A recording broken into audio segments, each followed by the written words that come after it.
Hello everyone, welcome to the class. I hope everybody is fine. Yes, बढ़िया, great.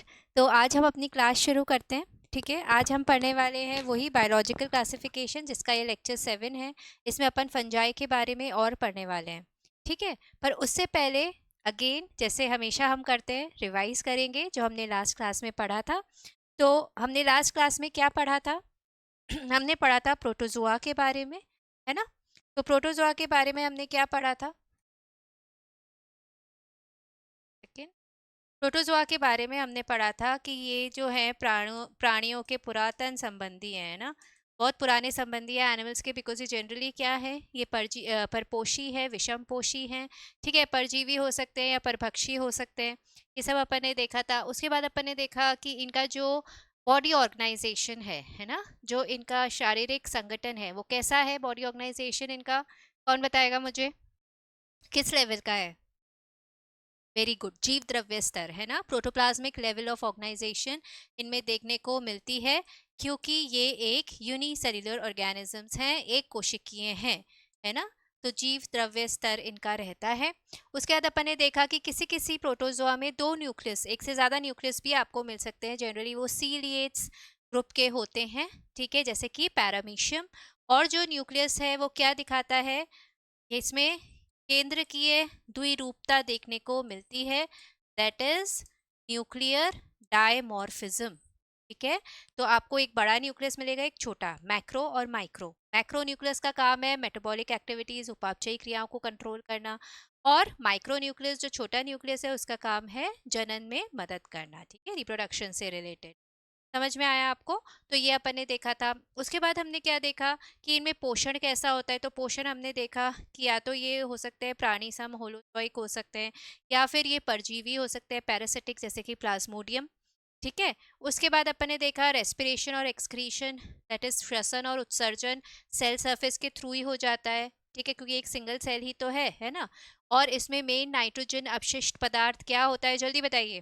Main nitrogen अपशिष्ट पदार्थ, yes it is ammonia. ठीक है, तो ammonia भी बाय डिफ्यूजन ही ये बाहर चला जाता है बाय द सेल सरफेस। तो सेल सरफेस के थ्रू ही सब कुछ हो जाता है, श्वसन हुआ, उत्सर्जन हुआ, सब कुछ। ठीक है, एक इनके अंदर संकोचनशील रिक्तिका, कॉन्ट्रेक्टाइल वैक्यूल भी आपको देखने को मिलेगा, जो कि क्या करता है, परासरण नियम, दैट इज ऑस्मो रेगुलेशन में हेल्प करता है। फिर अपन ने देखा था कि गमनांग, दैट इज जो भी लोकोमोटरी ऑर्गन्स उनके अंदर पाए जाते हैं, उसके बेसिस पे हमने इनको चार में डिवाइड किया था। एक होते हैं फ्लैजिलेटा, ठीक है, या फिर मस्तिगोफोरा। ठीक है, फिर एक होते हैं सार्कोडीना या राइजोपोडा।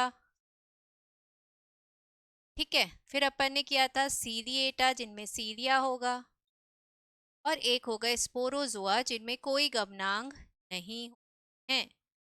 ठीक है, याद है आप सबको?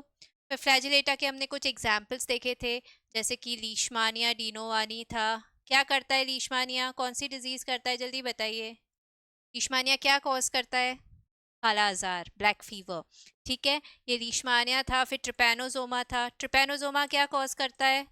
आपको इनके एग्जाम्पल्स और ये क्या कर रहे हैं ये पता होना चाहिए ना। तो ट्रिपैनोजोमा क्या कॉज करता है? ट्रिपैनोजोमा कॉज करता है स्लीपिंग सिकनेस। ठीक है, उसके बाद अपन ने देखा था जियार्डिया इंटेस्टिनैलिस, जो कि क्या कॉज कर रहा था? जियार्डियासिस।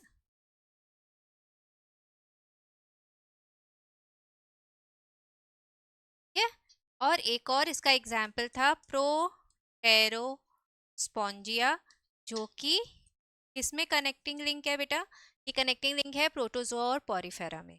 ठीक है, उसके बाद अपन ने देखा था सार्कोडीना, जिसमें आते हैं अमीबा और अमीबा जैसे ऑर्गेनिजम्स, जैसे एंटमीबा हिस्टोलाइटिका आ गया, है ना, मैं शॉर्ट में लिख रही हूँ। उसके अलावा एंटमीबा जिंजिवालिस आ गया। ठीक है, एंटमीबा हिस्टोलाइटिका क्या करता है? एमीबाइसिस, अमीबिक डिसेंट्री करता है। फिर सीलिएटा में अपन ने देखा था पैरामीशियम है ना,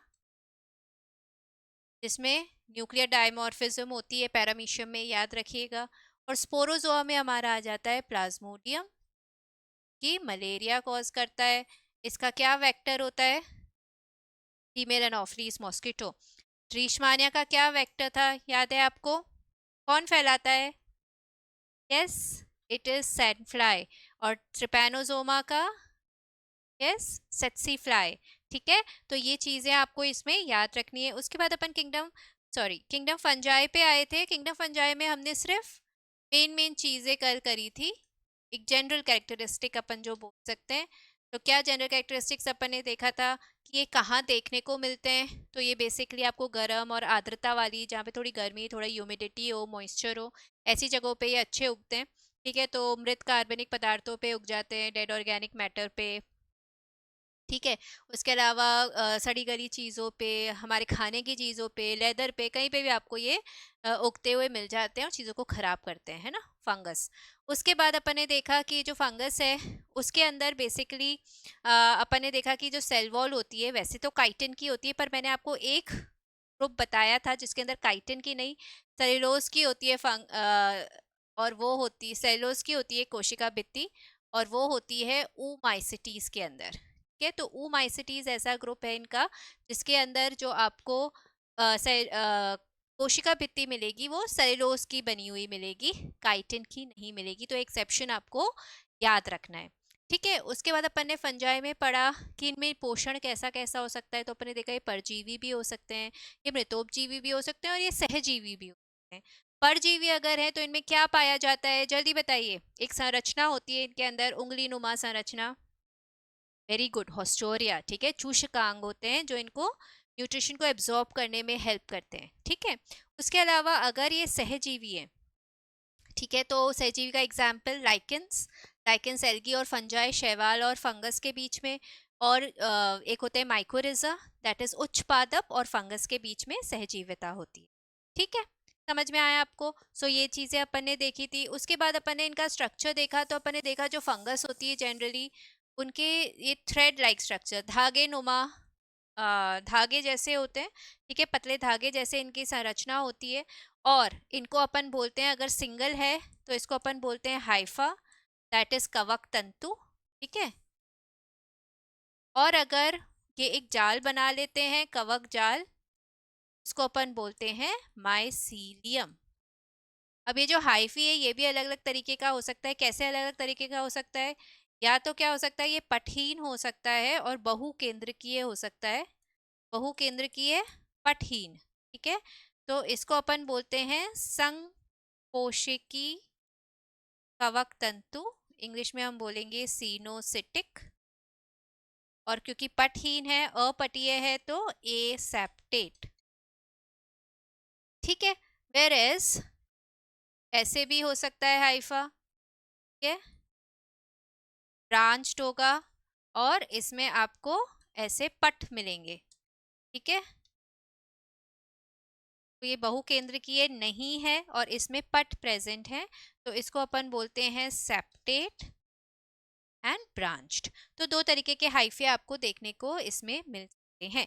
यहाँ तक अपन ने कल फंगस के बारे में पढ़ा था। आज हम फंजाई में और आगे डीप पढ़ेंगे। फंगस में बेसिकली इंपॉर्टेंट है बेटा इनका जनन, ठीक है, और इनके एग्जाम्पल्स, तो उससे ही क्वेश्चंस उठ के आते हैं, तो वो हमें अच्छे से समझना है। थोड़ा सा आप मेरे साथ रहो, मेरे को ध्यान से सुनो, तो आपको सब चीज़ें समझ में आ जाएंगी। ठीक है, तो सबसे पहले अपन जो फंगस है, उस फंजाई किंगडम को अपन मेनली 4 क्लासेस में डिवाइड करते हैं अपन फंगस को। ठीक है, और किस बेसिस पे डिवाइड करते हैं, एक तो उनका कैसा कवक तंतु है। ठीक है, हाइफा कैसा है, कवक तंतु कैसा है, एक तो ये बेसिस होता है। दूसरा होता है इनके लैंगिक जनन के आधार पर। ठीक है, कवक तंतु, लैंगिक जनन, कैसे बीजाणु बन रहे हैं, उसके बेसिस पर हम इनको मेनली 4 में डिवाइड करते हैं। ठीक है, एक हो गया आपका फाइकोमाइसिटीज। ठीक है, एक हो गया एस्कोमाइसिटीज, फिर हो गया बेसिडियोमाइसिटीज, और उसके बाद आता है ड्यूटेरोमाइसिटीज। ठीक है, तो ये 4 अलग अलग क्लासेस आपको देखने को इसमें मिल रही हैं। ठीक है, अब जो फाइकोमाइसिटीज है, यस, उसको क्या कहा जाता है, इनको हम लोअर फंजाई भी बोलते हैं, ठीक है, और एल्गल फंजाई भी बोल।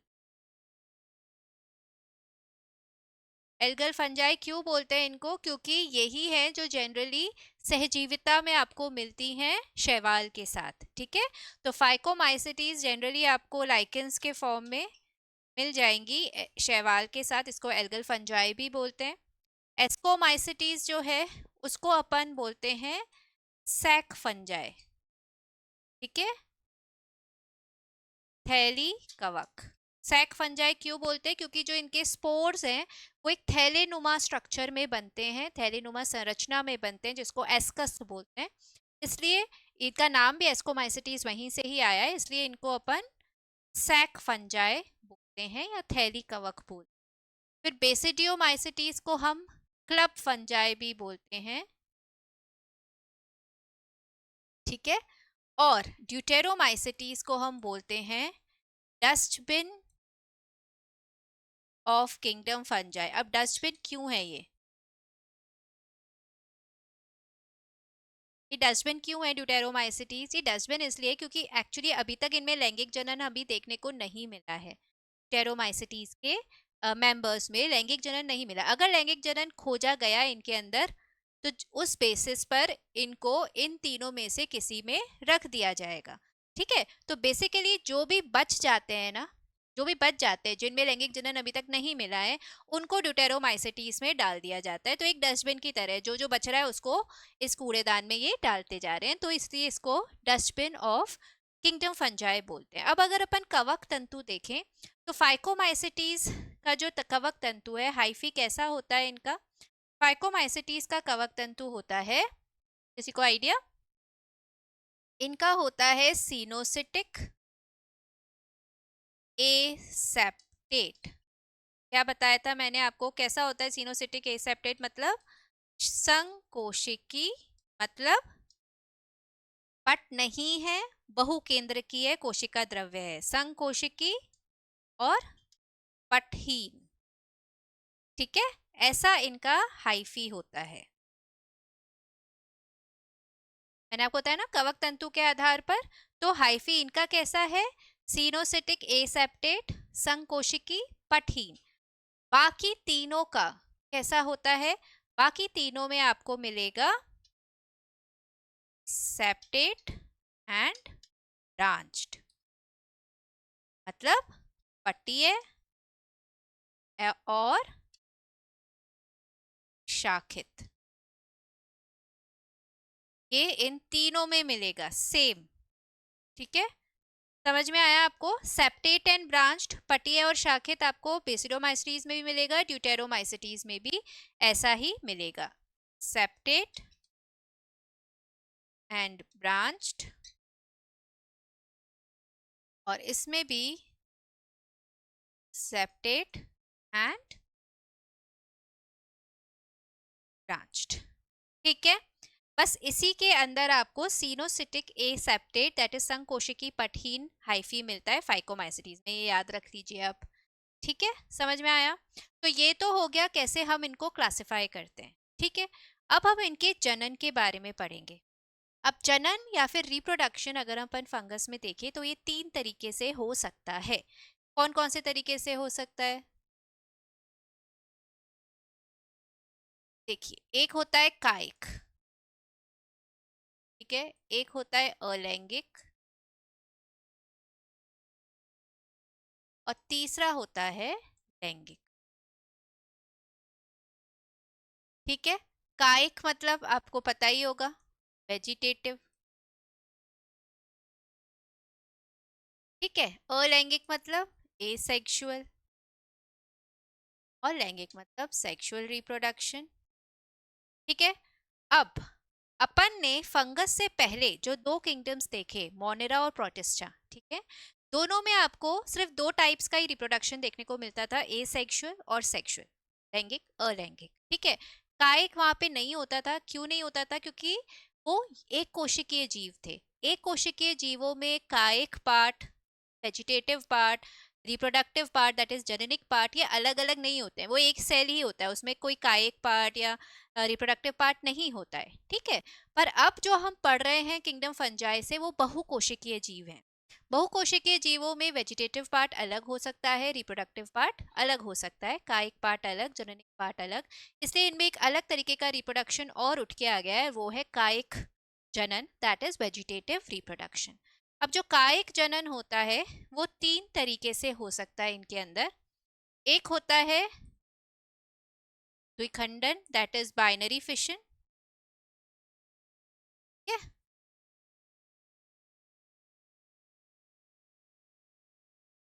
दूसरा क्या होता है, मुक्तन, दैट इज बडिंग। और तीसरा होता है खंडन, दैट इज फ्रेगमेंटेशन।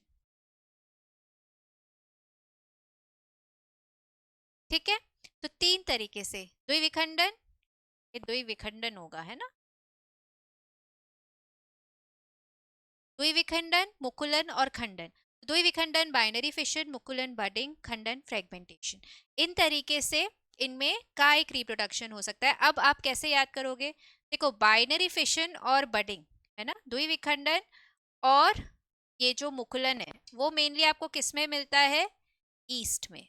अपन ने देखा था ना कि ईस्ट एक यूनिसेलुलर एक कोशिकीय फंजाई है, ठीक है। तो ये एक कोशिकीय फंगस जो है वो वेजिटेटिव रिप्रोडक्शन कैसे करती है, बाइनरी फिशन और बडिंग के थ्रू। आई होप आपको पता है बडिंग और बाइनरी फिशन क्या होता है ना। तो इनके थ्रू ईस्ट रिप्रोड्यूस करती है वेजिटेटिवली, ठीक है।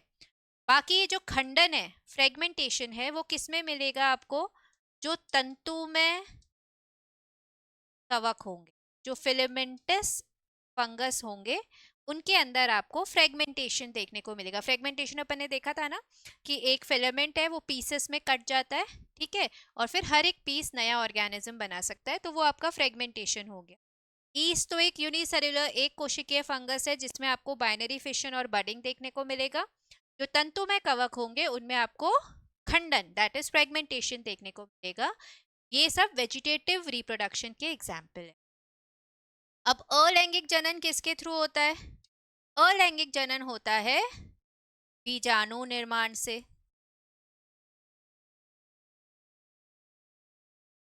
ये स्पोर्स बनते हैं, अपन ने देखा था ना स्पोर फॉर्मेशन, बीजाणु निर्माण, इसके द्वारा अलैंगिक जनन होता है।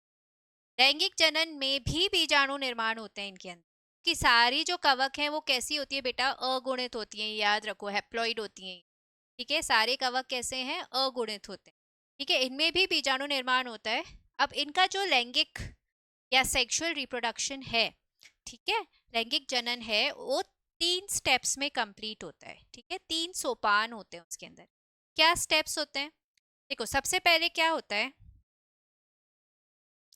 मान लो माइसीलियम है, माइसीलियम क्या था, कवक जाल है ना, उसमें जो हाइफी है उनमें से क्या डेवलप होते हैं, युग्मक, ठीक है। तो नर युग्मक मादा युग्मक, युग्मक डेवलप हो गए, ठीक है। अब इन युग्मकों का क्या होगा, फ्यूजन होगा, ठीक है। तो जब ये फ्यूजन होता है तो सबसे पहले क्या बनता है, जब ये फ्यूजन होता है तो सबसे पहले जीव द्रव्य जो है दैट इज प्रोटोप्लाज्म, उसका फ्यूजन होता है, और इसको अपन बोलते हैं प्लाज्मोगेमी, ठीक है बेटा। तो प्लाज्मोगेमी मतलब जीव द्रव्य का संलयन या कोशिका द्रव्य जो है उसका संलयन, फ्यूजन। समझ में आया। तो ये कैसी स्टेज आ गई आपके पास, ये द्विकेंद्रकीय अवस्था एक आ जाती है।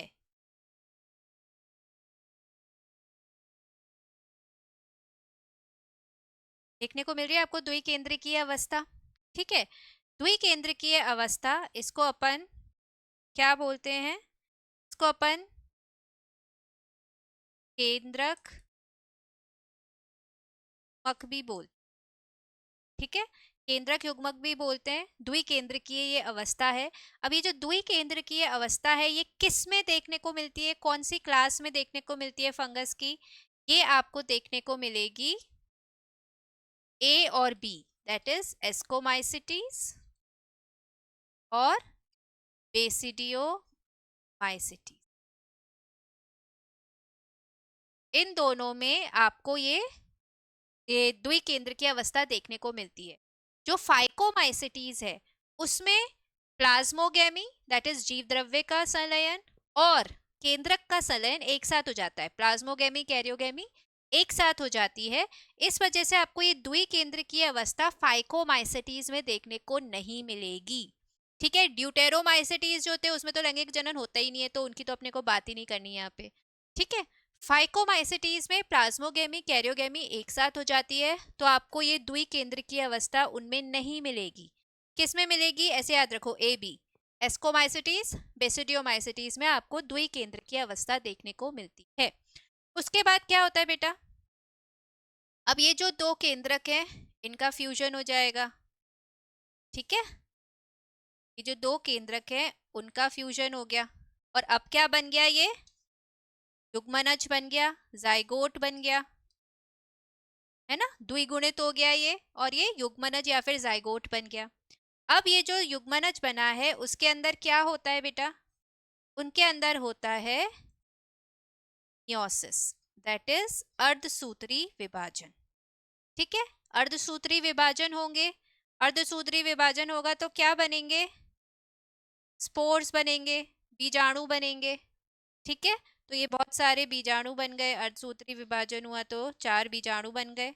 ठीक है, और फिर ये बीजाणु अंकुरित होके वापस से क्या बना लेंगे, वापस से माइसीलियम बना लेंगे, वापस से वो फंगस एक ऑर्गेनिज्म बना। ठीक है, तो अपने को क्या देखने को मिली, 3 स्टेजेस। 3 स्टेजेस कौन कौन सी हमें देखने को मिली, एक तो है प्लाज्मोगेमी। ठीक है, दूसरी क्या है, इस वाली स्टेज को क्या बोलते हैं जब दोनों न्यूक्लियस फ्यूज हो जाते हैं, इसको अपन बोलते हैं कैरियोगेमी। कि न्यूक्लियस के लिए हम क्या वर्ड यूज करते हैं, कैरियो, तो ये हो गई कैरियोगेमी। ठीक है, और उसके बाद जो तीसरा स्टेज है वो है मियोसिस या फिर अर्धसूत्री विभाजन। तो ये 3 स्टेप्स में कंप्लीट होती है। अपन वापस से एक बार कर लेते हैं। तो सबसे पहले क्या है, दो युग्मक हैं आपके पास, वो फ्यूज होंगे। ठीक है, तो जब युग्मक फ्यूज होते हैं तो सबसे पहले क्या होता है कि इनका जो जीव द्रव्य है उनका संलयन होता है, जिसको अपन बोलते हैं प्लाज्मोगेमी। और इसके संलयन से एक ऐसी द्विकेंद्रकीय अवस्था बनती है जिसको अपन केंद्रक युग्मक भी बोल रहे हैं। ये द्विकेंद्रकीय अवस्था आपको किन में देखने को मिलेगी, एस्कोमाइसिटीज और बेसिडियोमाइसिटीज। फाइकोमाइसिटीज में आपको द्विकेंद्रकीय अवस्था नहीं मिलती है, क्योंकि फाइकोमाइसिटीज में प्लाज्मोगेमी और ये जो कैरियोगेमी है वो एक साथ हो जाता है, तो ये द्विकेंद्र की अवस्था आती ही नहीं है ना, एक साथ ही जीव द्रव्य का भी फ्यूजन हो जाता है, न्यूक्लियस का भी फ्यूजन हो जाता है। ठीक है, अब यहाँ आपको द्विकेंद्र की अवस्था लेकिन मिल रही है। फिर क्या होगा, जो दोनों अलग अलग जो ये अगुणित न्यूक्लियाई हैं ये फ्यूज हो जाएंगे, इसको अपन कैरियोगेमी बोलेंगे, और क्या बन जाएगा, युग्मनज या फिर जाइगोट। ठीक है, ये डिप्लॉइड है, द्विगुणित है। फिर इसके अंदर क्या होगा, मियोसिस होगा, दैट इज अर्धसूत्री विभाजन होगा। ठीक है ना, अर्धसूत्री विभाजन की वजह से क्या बनेंगे, बीजाणु बन जाएंगे, स्पोर्स बन जाएंगे, और फिर ये स्पोर्स अंकुरित होकर वापस क्या बना लेंगे, फंगस बना लेंगे। ठीक है, तो इस तरीके से 3 स्टेप्स हो गए, प्लाज्मोगेमी, कैरियोगेमी और मियोसिस। इनमें जो बीजाणु निर्माण हो रहा है वो किससे होता है, अलैंगिक जनन में जो बीजाणु निर्माण होता है वो माइटोसिस से होता है, क्योंकि जो फंगस है वो खुद ही अगुणित होती है ना, फिर वो जब समसूत्री विभाजन करेगी तो ऐसे ही अगुणित स्पोर्स बना लेगी बहुत सारे। ठीक है, तो अलैंगिक जनन में जब बीजाणु बन रहे हैं तो कैसे बन रहे हैं, माइटोसिस से, समसूत्री विभाजन से। वेरएज लैंगिक जनन में जब स्पोर्स बनते हैं तो वो कैसे बनते हैं बेटा, मियोसिस से, दैट इज अर्धसूत्री विभाजन से। आई होप आपको ये समझ में आया। ठीक है, कोई कंफ्यूजन हो आप जरूर डाउट में बेसिकली कमेंट सेक्शन में जरूर लिखिएगा, कोई भी अगर आपको इसमें कंफ्यूजन। ठीक है, ये आपको समझ में आ गया है, तो अब हम आगे बढ़ते हैं और आगे अब हम देखेंगे कि बीजाणु देखा अपन ने कि अलैंगिक जनन में भी बन रहे हैं, लैंगिक जनन में भी बन रहे हैं। वो कौन कौन से टाइप के बीजाणु, क्योंकि इसी पे कई बार क्वेश्चंस पूछ लिए जाते हैं, तो अपन ये देखेंगे कि बीजाणु कौन कौन से तरीके के होते हैं। सबसे पहले,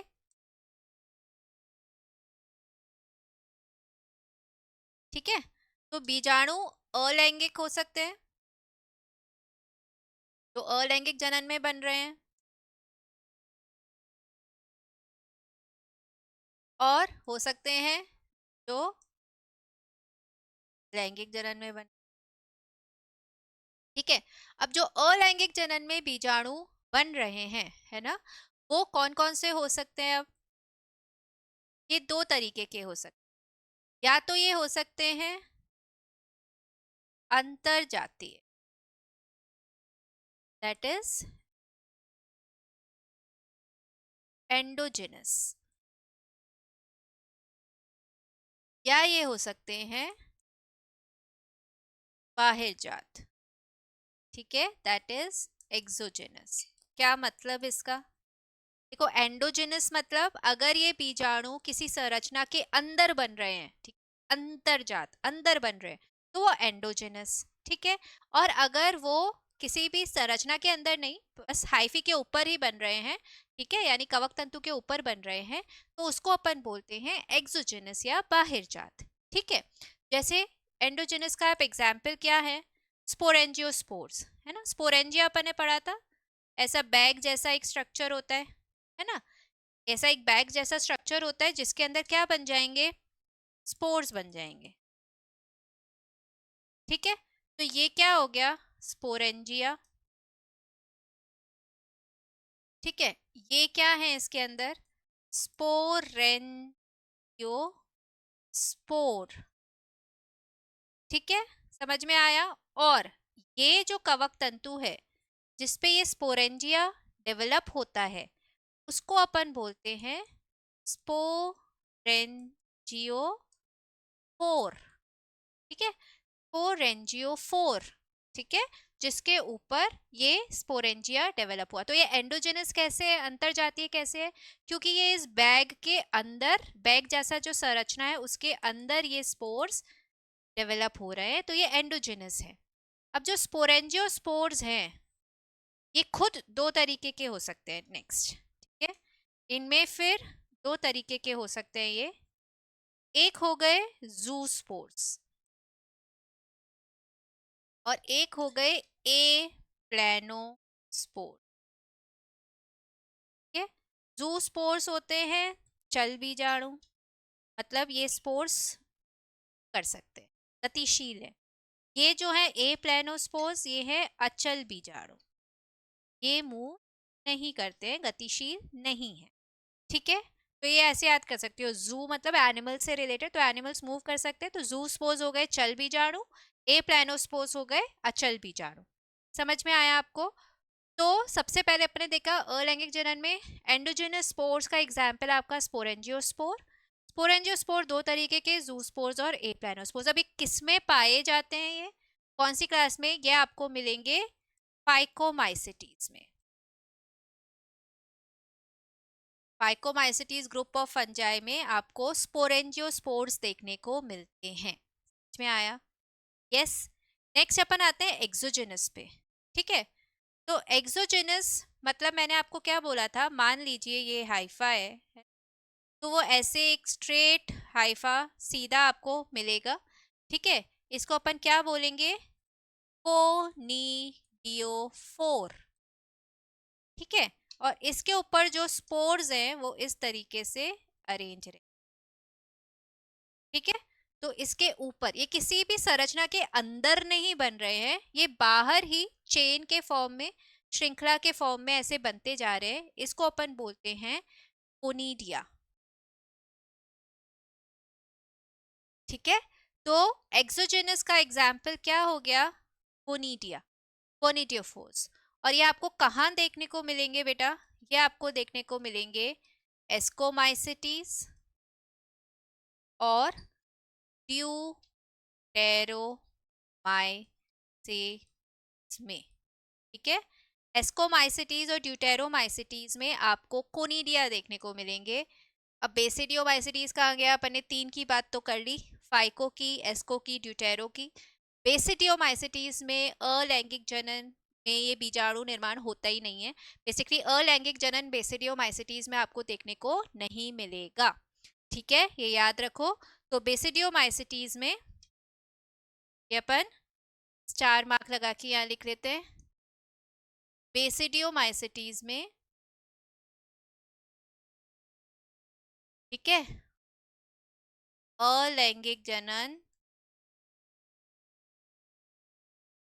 नहीं मिलता है। ठीक है, शॉर्ट में लिख रही हूँ, बेसिडोमाइसिटीज में अलैंगिक जनन आपको नहीं मिलेगा। तो ये क्या करते हैं, ये वेजिटेटिव रिप्रोडक्शन जरूर करते हैं। और वेजिटेटिव रिप्रोडक्शन कायिक जनन ये कैसे करेंगे, यस, बडिंग और बाइनिफिशन तो अपन ने देखा था ईस्ट में, और ये होते हैं फिलामेंटस तंतु में।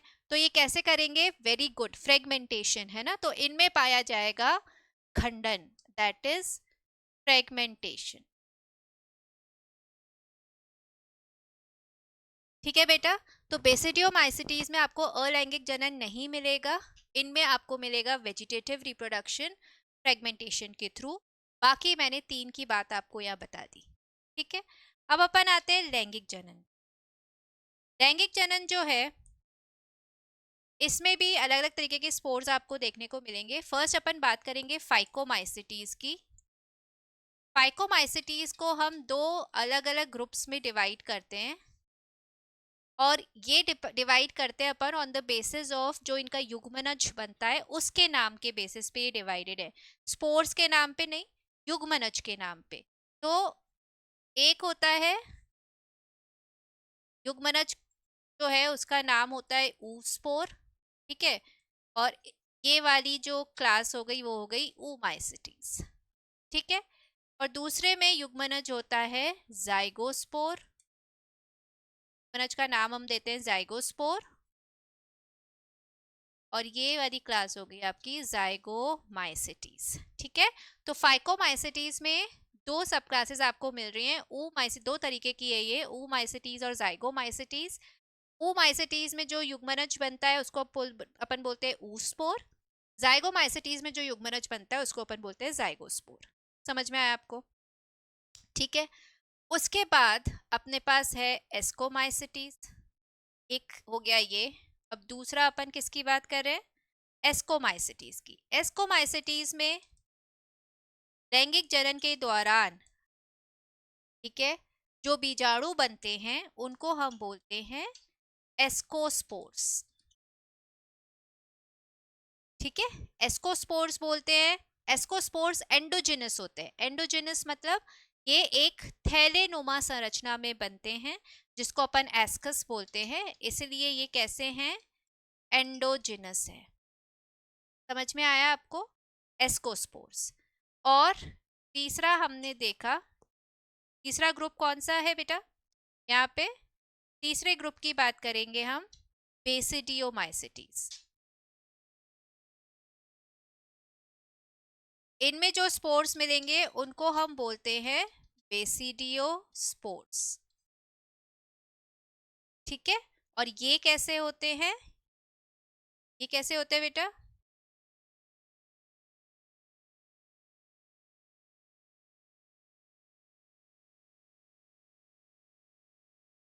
ये होते हैं एक्सोजेनस। ठीक है,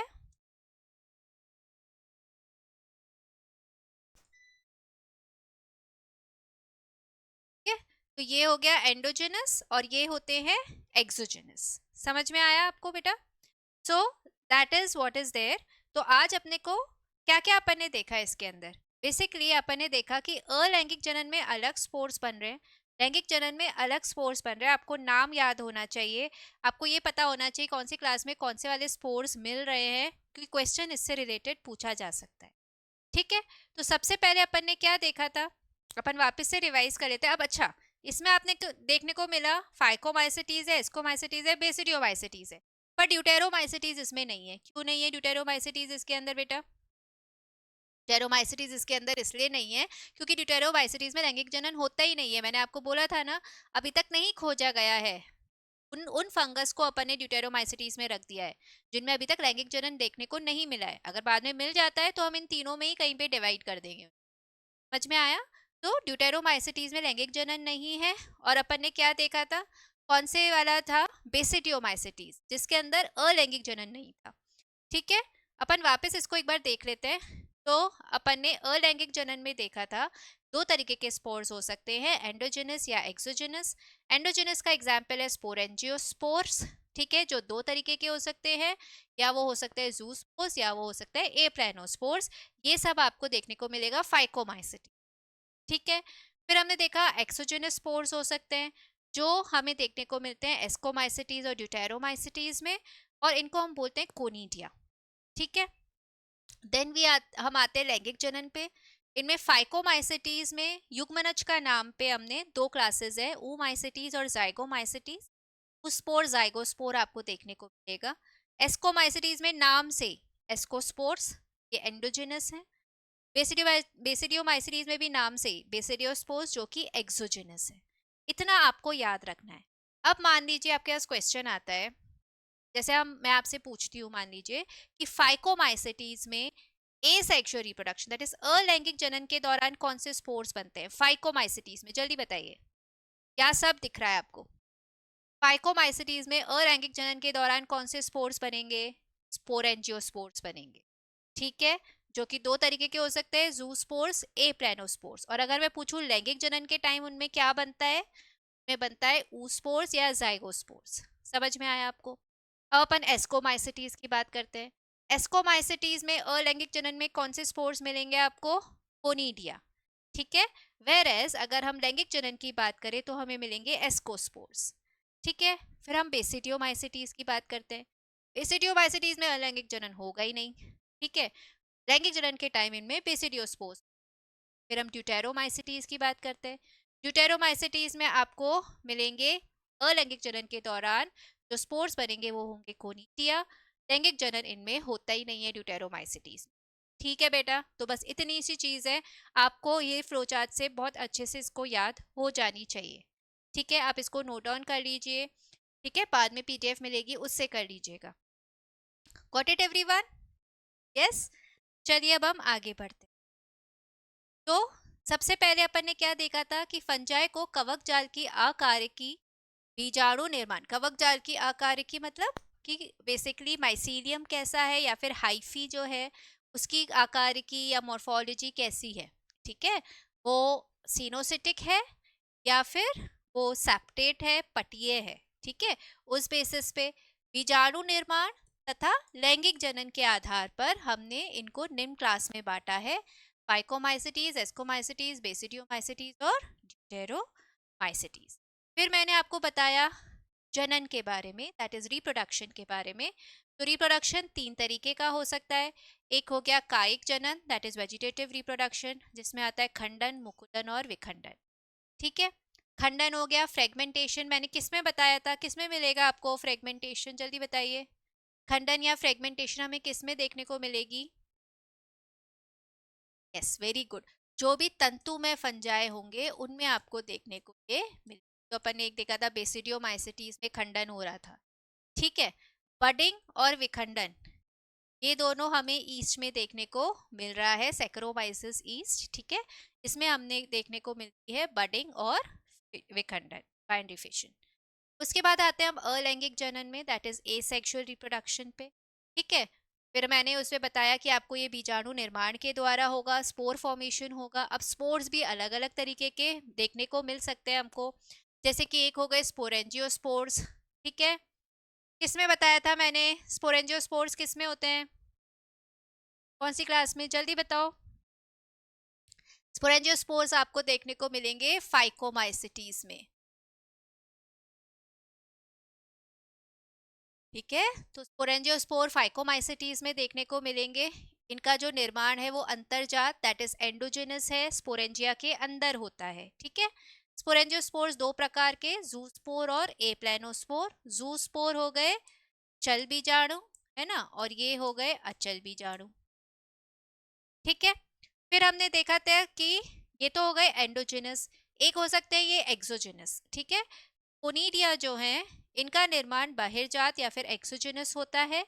ये कोनिडियम धर दैट इज कोनिडियोफोर्स के शीर्ष पर बनते हैं। तो कोनिडियोफोर तो क्या हो गया, ऐसा जो एक सीधा कवक तंतु है वो तो हो गया कोनिडोफोर, और कोनिडिया हो गए उसके ऊपर जो स्पोर्स बन रहे हैं, ठीक है। ये अपन ने देखा था।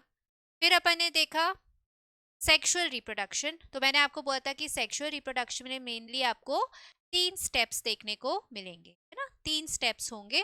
कौन कौन से स्टेप्स होंगे, जीव द्रव्य संलयन दैट इज प्लाज्मोगेमी, ठीक है। उसके बाद केंद्रक संलयन दैट इज कैरियोगेमी, और फिर अर्धसूत्री विभाजन दैट इज न्यूनकारी विभाजन दैट इज मियोसिस। ये समझ में आ गया था सबको। क्या देखा था अपन ने, 2 युग्मक हैं, ठीक है, उनका फ्यूजन हुआ। फ्यूजन हुआ तो सबसे पहले प्रोटोप्लाज्म का फ्यूजन हुआ जिसको हमने बोला प्लाज्मोगेमी, ठीक है। फिर ये एक स्टेज आई जिसको अपन ने बोला द्विकेंद्रकीय अवस्था, जो किस में देखने को मिलती है जल्दी बताओ, किनके अंदर देखने को मिलेगी द्विकेंद्रकीय अवस्था। 2 क्लास बताई थी मैंने आपको, ए और बी, यस, एस्कोमाइसिटीज और बेसिडियोमाइसिटी, ठीक है। फाइकोमाइसिटीज में मैंने आपको बोला था कि ऐसा नहीं होता है। क्यों नहीं होता है, क्योंकि उसमें प्लाज्मोगेमी कैरियोगेमी एक साथ हो जाती है, ठीक है। फिर ये द्वि केंद्र की अवस्था आ गई। उसके बाद क्या होगा, केंद्रक भी फ्यूज हो जाएंगे, ठीक है, जिसको अपन बोलेंगे कैरियोगेमी, है ना। अब ये क्या बन गया, ये बन गया युग्मनज या फिर जाइगोट, ओके। फिर क्या होगा, इसके अंदर होगा अर्धसूत्री विभाजन दैट इज मियोसिस, न्यूनकारी विभाजन, जिससे क्या बन जाएंगे बेटा, इससे बन जाएंगे स्पोर्स। और फिर ये स्पोर्स जो है, सॉरी, ये स्पोर्स जो है ये जर्मिनेट होके क्या बना लेंगे,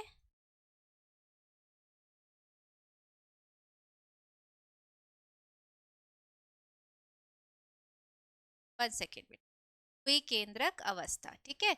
तो ये जो स्पोर्स है ये फिर अंकुरित होके बना लेंगे माइसीलियम या फिर फंगस, जो से वापस से आपको मिल जाएंगे युग्मक। तो ये इनका 3 स्टेप्स अपन ने देखे, दैट इज प्लाज्मोगेमी, कैरियोगेमी और मियोसिस, ठीक है। नेक्स्ट, ये एक अलग चीज है, इसमें क्या है अब, ये क्या है, लैंगिक जनन के प्रकार, किस तरीके से लैंगिक जनन हो रहा है, ठीक है। एक होता है गैमीटेंजियल कांटेक्ट, एक होता है गैमीटेंजियल कॉपुलेशन, और एक होती है सोमैटोगैमी, ठीक है।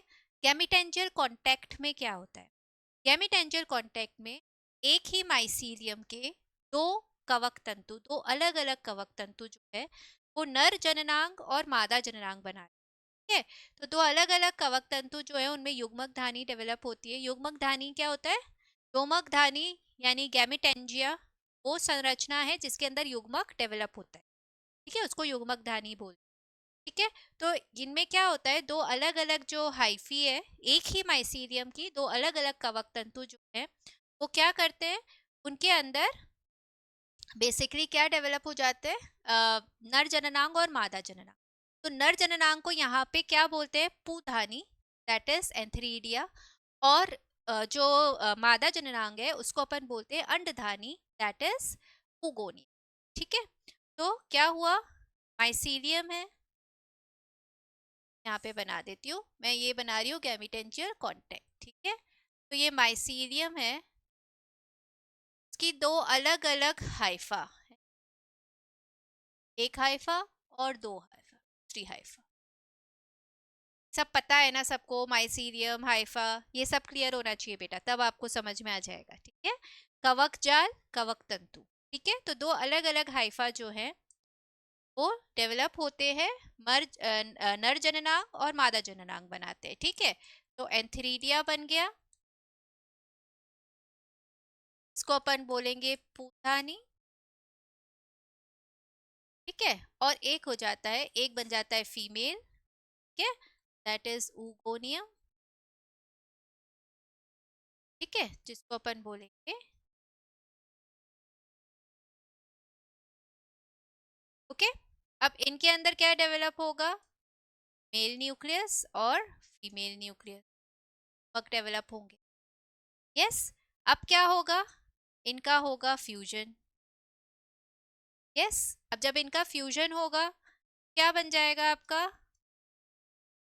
जाइगोट। ठीक है, युग्मनज।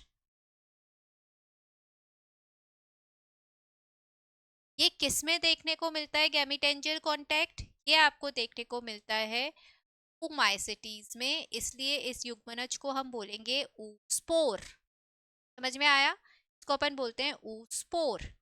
फिर इसमें क्या होगा बेटा, वही मियोसिस होगा जिससे बनेंगे स्पोर्स, और ये स्पोर्स अंकुरित होके क्या करेंगे, वापस से आपकी ये बना लेंगे माइसीलियम। ठीक है, तो ये क्या है, ये गैमीटेंजियल कॉन्टैक्ट। इसमें क्या हुआ, इसमें ये हुआ कि जो दो हाइफी थे उसमें नर जननांग मादा जननांग डेवलप हुए, दो अलग अलग गैमीटेंजिया, दो अलग अलग युग्मक धानी बनी, और उसमें दो अलग अलग बेसिकली नर और मादा डिफ्रेंशिएटेड है इसके अंदर, है ना, डिफरेंस है उनमें, वो डेवलप हुए और उनके अंदर फिर फ्यूजन हुआ। स्टेप्स वही है, ठीक है, स्टेप्स वही है कि सबसे पहले आपका युग्मक बना, युग्मनज बना, फिर मियोसिस हुआ, है ना। पर क्योंकि ये फाइकोमाइसिटीज की बात कर रहे हैं हम, तो आपको इसमें प्लाज्मोगेमी अलग होते हुए और कैरियोगेमी अलग होते हुए नहीं दिखेगी। याद है ना मैंने क्या कहा था, जो द्वि केंद्र की ये स्टेज है वो आपको सिर्फ किसमें मिलती है, एस्कोमाइसिटीज और बेसिडियोमाइसिटीज में, वो आपको फाइकोमाइसिटीज में नहीं मिलेगी।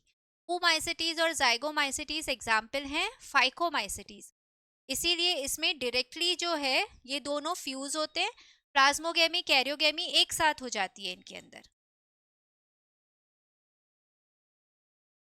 ठीक है, प्लस कैरियोगेमी एक साथ हो जाती है। ठीक है, और फिर मियोसिस होता है।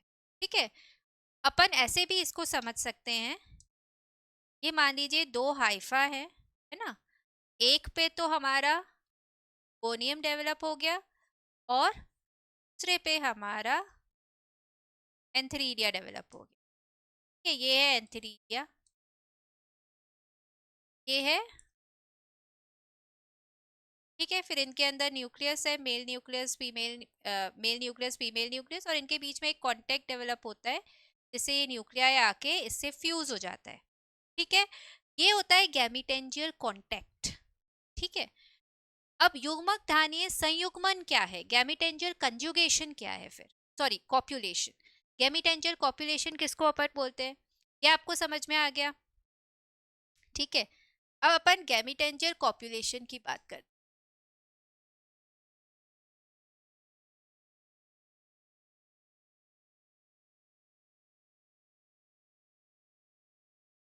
गैमीटेंजियल कॉप्युलेशन में क्या होगा बेटा, इसके अंदर जो दो बेसिकली कवक तंतु हैं, दो जो समान प्रकार के कवक तंतु हों, इसमें ऐसा नहीं है कि नर जननांग अलग बन रहा है, मादा जननांग एंथेरिडिया बन रहा है, ऊगोनिया बन रहा है, ऐसा कुछ भी नहीं है। ठीक है, दो समान प्रकार के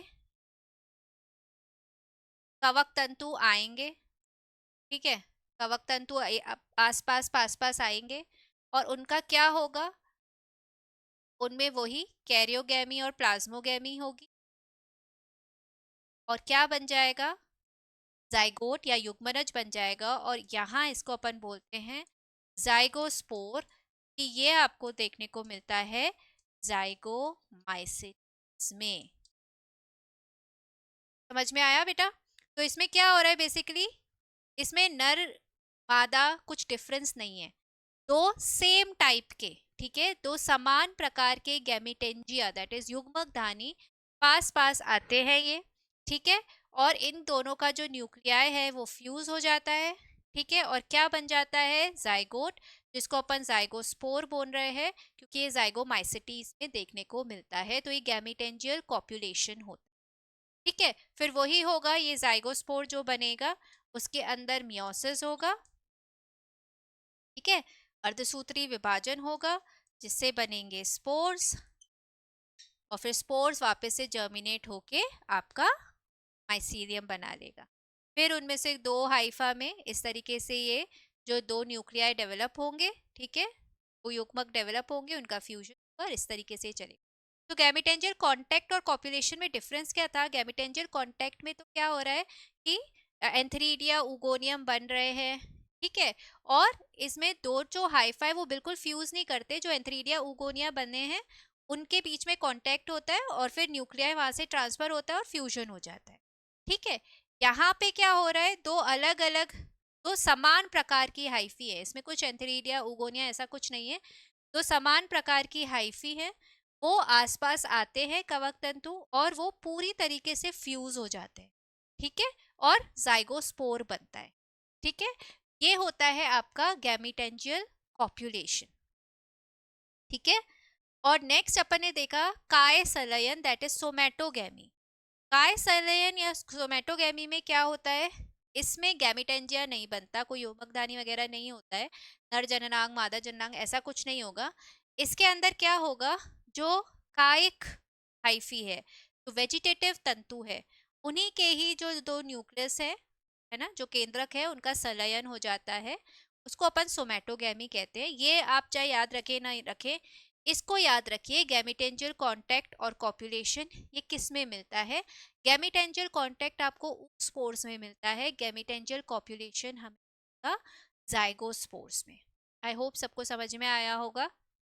यस, ग्रेट। नाउ नेक्स्ट हम आते हैं फाइकोमाइसिटीज पे। अब अपन एक एक करके हर एक क्लास पढ़ेंगे, अभी अपन ने जनरल जनरल सब पढ़ लिया है और ये इजी हो जाएगा अब आपको पढ़ना, क्योंकि अपन जनरल सब कुछ पढ़ चुके हैं। यस, तो फाइकोमाइसिटीज में कवक जाल कैसा होता है, चलिए बताइए। मैंने आपको बताया था सिर्फ एक फाइकोमाइसिटीज है जिसमें कवक जाल संकोशिकी और पटहीन होगा, ठीक है। तो आपको यहाँ पे मिलेगा संकोशिक, सिनोसिटिक व पटविहीन, दैट इज एसेप्टेट हाइफी। उसके अलावा सब में आपको कैसे मिलेगा बेटा, सब में आपको मिलेगा पटीय और ब्रांच्ड, शाखित, ठीक है। फिर ए सेक्सुअल रिप्रोडक्शन याद है आपको, फाइकोमाइसिटीज में ए सेक्सुअल रिप्रोडक्शन में क्या बनते थे, स्पोरेंजियोस्पोर्स, है ना। और स्पोरेंजियोस्पोर्स दो तरीके के हो सकते हैं, चल या फिर अचल बीजाणु। लैंगिक जनन के बेसिस पे हम इनको दो में डिवाइड करते हैं, ओमाइसिटीज और जाइगोमाइसिटीज। स्पोर बन रहा है या जाइगोस्पोर बन रहा है, ठीक है, उसके बेसिस पे हमने इसको दो में डिवाइड किया। अब जो ओमाइसिटीज है उनमें जो अलैंगिक जनन होता है वो स्पोरेंजियोस्पोर्स के थ्रू ही होगा, पर इनमें होते हैं चल बीजाणु, दैट इज जूस्पोर्स। तो जूस्पोर्स का एग्जाम्पल आपका क्या हो गया, बेसिकली ओमाइसिटीज। समझ में आया आपको? ओमाइसिटीज में होते हैं जूस्पोर्स। लैंगिक जनन जो है युग्मक धानीय संपर्क, दैट इज गैमीटेंजियल कांटेक्ट, अभी अपन ने देखा था, है ना। तो ये होता है गैमीटेंजियल कांटेक्ट। और ऊगैमी आपको पता है ना, अपन ने देखी थी। ऊगैमी में क्या होता है, ऊगैमी में अपन ने ये देखा था कि जो फीमेल होता है ना, जो मादा युग्मक होगा वो कैसा होता है, वो बड़ा होता है और अगतिशील होता है ना। वेरस नर युग्मक जो होता है वो गतिशील होता है। तो ऊ गैमस यहाँ पे आपको देखने को मिलेगा और गैमेटेंजियल कांटेक्ट यहाँ पे देखने को मिलेगा। और जो स्पोरेंजियोस्पोर्स यहाँ पे कौन से, जूस्पोर्स, ठीक है। उसके बाद इसके एग्जाम्पल, फाइटोफ्थोरा इन्फेस्टेंस, ठीक है, एक एग्जाम्पल है फाइटोफ्थोरा इन्फेस्टेंस। दो तीन एग्जाम्पल हम इनके याद रखेंगे जो इम्पोर्टेंट हैं, ठीक है। फाइटोफ्थोरा इन्फेस्टेंस क्या कॉज करता है, पछेती अंगमारी रोग, लेट ब्लाइट ऑफ पोटैटो, ठीक है। ये डिजीज ये कॉज करता है पोटैटो के अंदर लेट ब्लाइट, जिसको पछेती अंगमारी रोग भी बोलते हैं, ये फाइटोफ्थोरा इन्फेस्टेंस। एक होता है एल्ब्यूगो कैंडिडा, जो कि श्वेत kit, that is white rust of crucifers, ठीक है, सरसों के पौधों को जनरली ये अफेक्ट करता है, उस पर ये वाइट रस्ट कॉज करता है। तो वाइट रस्ट ऑफ क्रूसीफर्स रोग उत्पन्न करता है ये, श्वेत किट अपन इसको बोलते हैं। और एक है पाइथियम। तो ये तीन एग्जाम्पल आप याद कर लीजिए। पाइथियम पे तो क्वेश्चन आया हुआ है, तो आपको ये पता होना चाहिए। पाइथियम पे पूछा गया, पाइथियम को लेके ये पूछा गया कि भाई, हाँ, ओमाइसिटीज मैंने आपको बताया था ना कि कोशिका भित्ति किसकी होती है, सेल्यूलोज की। तो यही क्वेश्चन पूछा गया कि सेल्यूलोज की कोशिका भित्ति किस में पाई जाती है ना। तो वो आपको चार एग्जाम्पल दे देंगे फंगस के। एक होगा पाइथियम, इसका एग्जाम आंसर होगा पाइथियम, क्योंकि पाइथियम ओमाइसिटीज को बिलोंग करता है। और जो ओमाइसिटीज है बेसिकली है ना, उसी में अपन ने देखा था कि सेल्यूलोज वाली कोशिका भित्ति इनके अंदर है, काइटिन की नहीं है। ठीक है, समझ में आया आपको? तो ये है ओमाइसिटीज, जिसमें वापस से हम देखते हैं एसेक्सुअल रिप्रोडक्शन के दौरान इनमें स्पोरेंजियोस्पोर्स होते हैं, उसमें भी कौन से, जूस्पोर्स। ठीक है, लैंगिक जनन होता है गैमेटेंजियल कांटेक्ट के थ्रू, के इनमें ऊस्पोर्स बनते हैं। फिर फाइटोफथोरा इन्फेस्टेंस इसका एग्जाम्पल है, जो late blight of potato cause कर रहा है। एल्ब्यूगो कैंडिडा इसका एग्जाम्पल है, जो व्हाइट रस्ट ऑफ क्रूसिफर्स श्वेत किट करता है।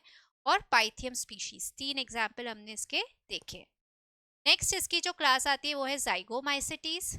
जाइगोमाइसिटीज में भी स्पोरेंजियोस्पोर्स होते हैं, बट इनके अंदर होंगे अचल बीजाणु, दैट इज ए प्लानोस्पोर्स। ठीक है, लैंगिक जनन इनमें है गैमीटेंजियल कॉप्युलेशन। ठीक है,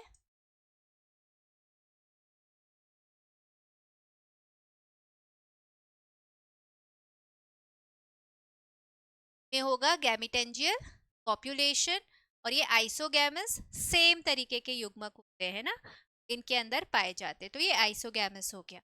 एग्जाम्पल है राइजोपस व म्यूकर, जिसको अपन ब्रेड मोल्ड है, ये ब्रेड पर उगती है। बेसिकली आप ऐसे याद कर सकते हो, MRP। ठीक है, म्यूकर, राइजोपस, और एक इसका एग्जाम्पल है पाइलोबोलस।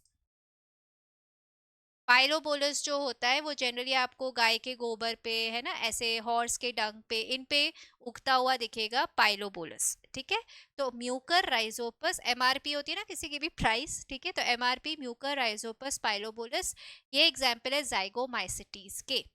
ठीक है, तो एसेक्सुअल रिप्रोडक्शन स्पोरेंजियोस्पोर्स, वो भी कौन से, अचल बीजाणु, दैट इज ए प्लानोस्पोर्स। ठीक है, उसके बाद लैंगिक जनन हम देखें तो गैमीटेंजियल कॉप्युलेशन के, ठीक है, इनमें बनेंगे जाइगोस्पोर्स। Got it everyone? उसके बाद होता है राइजोपस म्यूकर, ये और पाइलोबोलस, ये इसके एग्जाम्पल है। तो ये हमारा कंप्लीट करता है फाइकोमाइसिटी। समझ में आ गया सबको? मेन मेन चीजें हमें याद रखनी है फाइकोमाइसिटीज का। एक तो कवक तंतु कैसा है, तो एसेप्टेट है, सिनोसिटिक है। ठीक है, ये हमने देखा। दूसरी चीज हम इनके आए जनन पे, जनन ही इंपॉर्टेंट होता है, तो जनन के बेसिस पे एसेक्सुअल रिप्रोडक्शन तो स्पोरेंजियोस्पोर्स के थ्रू है। ठीक है, सेक्सुअल रिप्रोडक्शन में जाइगोस्पोर्स या ऊस्पोर्स बनते हैं। फिर हमने ऊमाइसिटीज के बारे में देखा, तो उसमें हमने देखा एसेक्सुअल रिप्रोडक्शन के दौरान तो हो गए जूस्पोर्स, ठीक है, जो कि स्पोरेंजियोस्पोर है। सेक्सुअल रिप्रोडक्शन के दौरान ये ऊस्पोर्स बनते हैं गैमीटेंजियल कांटेक्ट के थ्रू। ठीक है, उसके बाद हम आते हैं जाइगोमाइसिटीज में, जिसमें ए प्लानोस्पोर्स तो ए सेक्सुअल रिप्रोडक्शन के टाइम, और लैंगिक जनन के टाइम इनके अंदर कौन से होते हैं, जाइगोस्पोर्स होते हैं, जो गैमीटेंजियल कॉप्युलेशन के थ्रू बनते हैं। ठीक है, यस। तो ये हमने मेन मेन चीज़ें आज पढ़ी हैं, आप घर पे जाके इनको ज़रूर रिवाइज करिएगा, तभी आपको ये समझ में आएगा। वो जो मैंने आपको फ्लो चार्ट दिखा बनाई है, ठीक है, उसको समझिए, आपको सब आ जाएगा इससे। ठीक है, इनसे यहाँ पे अपन यहाँ पे ये भी लिख सकते हैं कि चल बीजाणु अपने को किस में मिल रहे थे बेटा, चल बीजाणु हमें मिल रहे थे ओमाइसिटीज में। ठीक है, और अचल बीजाणु हमें मिल रहे हैं जाइगोमाइ।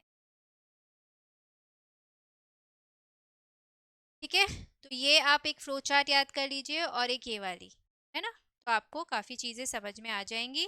नेक्स्ट हम अब करते हैं कुछ क्वेश्चंस।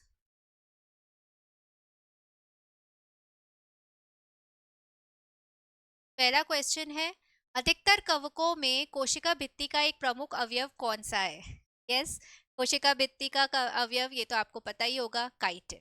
यस, नेक्स्ट, वर्ग फाइकोमाइसिटीज के बारे में निम्न में से कौन सा कथन सही है? ये जलीय आवासों में एवं नम व आर्द्र स्थानों में सड़ती हुई लकड़ी पर या फिर पौधों पर अविकल्पी परजीवियों के रूप में पाए जाते हैं, तो ये बिल्कुल सही है। ये या तो मृतोपजीवी हो सकते हैं या ये परजीवी हो सकते हैं। ठीक है, या फिर जैसे मैंने आपको बताया था फाइकोमाइसिटीज हमें जल में भी मिल सकते हैं, लाइकेंस के फॉर्म में शैवाल के साथ। ठीक है, तो ये बिल्कुल सही है। इन कवकों में माइसीरियम एसेप्टेट व सीनोसिटिक होता है, ये भी सही है। अलैंगिक प्रजनन गतिशील जूस्पोर्स एवं अचल ए प्लेनोस्पोर्स द्वारा होता है, बिल्कुल सही है, क्योंकि ये दोनों ही क्या है बेटा, स्पोरेंजियोस्पोर्स है। ठीक है, तो ये बिल्कुल सही है, तो सारे ही स्टेटमेंट सही है, तो इसका आंसर होगा उपरोक्त सभी।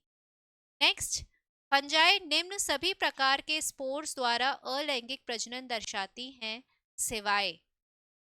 तो आपको इसमें क्या बताना है कि इनमें से कौन से स्पोर्स एसेक्सुअल रिप्रोडक्शन के दौरान नहीं, अलैंगिक जनन के दौरान नहीं बनते हैं। ठीक है, कोनिडिया, oospores, स्पोरेंजियोस्पोर्स या ज़ूस्पोर्स। सोचो, अपन ने इतने सारे स्पोर्ट्स के बारे में पढ़ा, मैंने यही बोला ना, ऐसे ही क्वेश्चंस उठ के आते हैं, या तो आपसे यही क्वेश्चंस पूछेंगे जनन के बेसिस पे और फिर इनके एग्जाम्पल्स, है ना। तो आपको ये पता होना चाहिए। तो बताओ इनमें से कौन सा जो है वो अलैंगिक प्रजनन, फंजाई निम्न सभी प्रकार के स्पोर द्वारा अलैंगिक प्रजनन दर्शाती है सिवाय। तो बेसिकली अपने को एक सेक्सुअल स्पोर बताना है जो सेक्सुअल रिप्रोडक्शन के दौरान बनता है, और वो है आपका ऊ स्पोर, है ना। कोनिडिया अपन ने देखा था, अलैंगिक जनन के दौरान ही बन रहा है, एक्सोजेनस, है ना। Sporangiospores endogenous. जूस्पोर स्पोरेंजियोस्पोर्स का ये एक फॉर्म है ना। ठीक है, तो आपका आंसर हो गया ऊ स्पोर्स। नेक्स्ट, फंजाई में लैंगिक जनन इन सभी के द्वारा होता है सिवाय। अब जस्ट ऑपोजिट है, पहला वाला क्वेश्चन पूछ रहा था अलैंगिक जनन, ये वाला क्वेश्चन पूछ रहा है लैंगिक जनन। ठीक है, फंजाई में लैंगिक जनन जो है वो इन सारे स्पोर्स के थ्रू होता है, एक्सेप्ट कौन सा वाला। ठीक है, oospores, एस्कोस्पोर्स, जूस्पोर्स या बेसिडियोस्पोर्स। यस, इसका आंसर बताओ। अभी मैंने पिछले वाले का बता दिया तो ये इजी है। यस, वेरी गुड, है ना। जूस्पोर्स, oospores बनते हैं oomaइसिटीज में, एस्कोस्पोर्स बनते हैं एस्कोमाइसिटीज में, बेसिडियोस्पोर्स बनते हैं बेसिडियोमाइसिटीज में लैंगिक जनन के दौरान। पर जो जूस्पोर्स है वो क्या है बेटा, वो अलैंगिक जनन के दौरान बनते हैं। ये स्पोरेंजियोस्पोर का टाइप है जूस्पोर्स, है ना। चल भी झाड़ू। नेक्स्ट, निम्न में से फंजाई का कौन सा वर्ग सीनोसिटिक एवं शाखित माइसीलियम द्वारा पहचाना जाता है। ठीक है, सीनोसिटिक संकोशिकी, ठीक है, एवं शाखित तो चलो ब्रांच्ड है ये। ठीक है, तो सन बेसिकली सीनोसिटिक दैट इज संकोशिकी माइसीलियम किसमें देखने को मिलती है हमें, मैंने आपको बताया था ये आपको मिलती है फाइकोमाइसिटीज।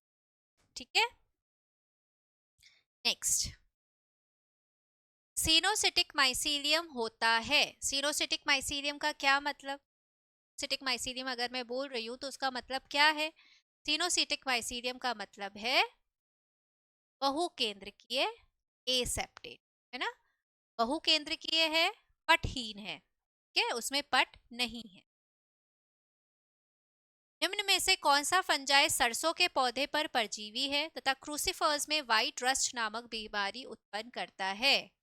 यस, तो सरसों के पौधे क्रूसीफर्स में आते हैं और इनमें ये व्हाइट रस्ट श्वेत किट वाला रोग करता है। अभी मैंने आपको बताया था, माइसिटीज का ये एग्जाम्पल था।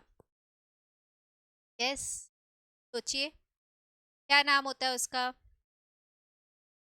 वेरी गुड, इसका नाम है एल्ब्यूगो कैंडिडा। ठीक है, एल्ब्यूगो कैंडिडा इसका एग्जाम्पल है, का आंसर है। फिर ये है नेक्स्ट क्वेश्चन, और ये क्वेश्चन है आपका होमवर्क। ठीक है, तो ये है आपका होमवर्क, ये आपको कमेंट सेक्शन में इसका आंसर देना है और ज़रूर देना है, और इजी क्वेश्चन है तो मैं एक्सपेक्ट करती हूँ आप लोग सब सही आंसर दें। ठीक है, तो क्वेश्चन क्या है बेटा, कवकों के लिए निम्नलिखित में से कौन सा कथन गलत है। ये विषमपोषी होते हैं, ये एक कोशिकीय और बहुकोशिकीय दोनों प्रकार के होते हैं, ये सब ससीम केंद्रकी हैं, सभी कवकों में शुद्ध सेलुलोज वाली कोशिका भित्ति है। विषमपोषी होते हैं, बेसिकली हिटोट्रॉफिक हैं, एक कोशिकीय बहुकोशिकीय दोनों प्रकार के हैं, ससीम केंद्र की यूकैरियोट है। ठीक है, और सभी कवकों में शुद्ध सेलुलोज वाली कोशिका भित्ति होती है। आपको सोच के इसका आंसर देना है। ठीक है, नेक्स्ट हम क्लास के एंड में आ गए अब। तो आज हमने मेनली जो पढ़ा है वो है डिफरेंट टाइप ऑफ फंजाई, जो इसकी क्लासेस है और उनमें रिप्रोडक्शन कैसा मिल रहा है। इसमें आपको स्पोर्स वगैरह का ध्यान रखना है। ठीक है, तो आप चाहें तो हम वापस से एक बार इस फ्लो चार्ट को रिवाइज कर सकते हैं ताकि आपको ये याद रहे। ठीक है, तो हमने क्या देखा, बीजाणु अलैंगिक लैंगिक दोनों तरीके के हो सकते हैं। अलैंगिक में हमने देखा कुछ एंडोजेनस होते हैं जैसे स्पोरेंजियोस्पोर्स, ठीक है, ये फाइकोमाइसिटीज में हमें मिलते हैं। दो तरीके के जूस्पोर्स, ए प्लानोस्पोर्स। जूस्पोर्स आपको मिलेंगे oomaइसिटीज में, ए प्लानोस्पोर्स आपको मिलेंगे जाइगोमाइसिटीज में। एक्सोजेनस हो सकते हैं कोनिडिया, ये आपको मिलते हैं एस्को और ड्यूटेरो में। ठीक है, बेसिडियो में अलैंगिक जनन नहीं है। लैंगिक जनन में फाइकोमाइसिटीज में ऊस्पोर और जाइगोस्पोर देखने को मिलता है, ऊमाइसिटीज जाइगोमाइसिटीज में। एस्कोमाइसिटीज में होते हैं एस्कोस्पोर जो एंडोजेनस हैं। बेसिडियोमाइसिटीज में बेसिडियोस्पोर जो एक्सोजेनस है। ड्यूटेरोमाइसिटीज में आपको लैंगिक जनन देखने को। Got it everyone? So with this we come to the end of this session. ठीक है ना, आपको घर जाके हर चीज को रिवाइज करना है। आज ही आप इसको कर लेंगे तो आपको ये अच्छे से याद हो जाएगा। ठीक है, तो आज ही जाके इसको रिवाइज कर लीजिए, नोट्स कंप्लीट कर लीजिए और आंसर का बेसिकली आंसर जरूर कीजिए कमेंट से। Okay then, bye bye, take care everyone, will meet in the next class, bye.